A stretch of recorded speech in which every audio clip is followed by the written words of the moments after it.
রংপুর, বরিশাল, ঢাকা, ময়মনসিংহ, চট্টগ্রাম বিভাগ সহ দেশের বিভিন্ন স্থানে আজও মৃদু থেকে মাঝারি তাপপ্রবাহ বয়ে যাচ্ছে। কোথাও কোথাও 1 থেকে 2 ডিগ্রি সেলসিয়াস বাড়তে পারে তাপমাত্রা। বয়ে যেতে পারে তীব্র তাপপ্রবাহ। আবহাওয়া অধিদপ্তর জানিয়েছে, আগামী 3 দিন দেশের বিভিন্ন এলাকায় থাকবে মৃদু থেকে মাঝারি তাপপ্রবাহ।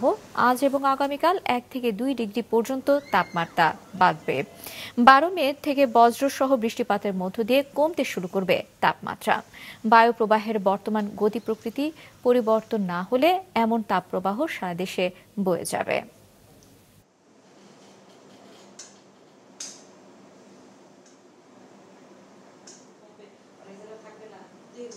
আবহাওয়া প্রধানত শুষ্ক থাকবে এবং তাপমাত্রা দিনের তাপমাত্রা প্রায় 1 থেকে 2 ডিগ্রি বাড়তে পারে এবং রাতের তাপমাত্রা কিছুটা বৃদ্ধি পেতে পারে। তাপপ্রবাহ আমরা আরও 2 থেকে 3 দিন অর্থাৎ 11 তারিখ পর্যন্ত থাকার সম্ভাবনা রয়েছে।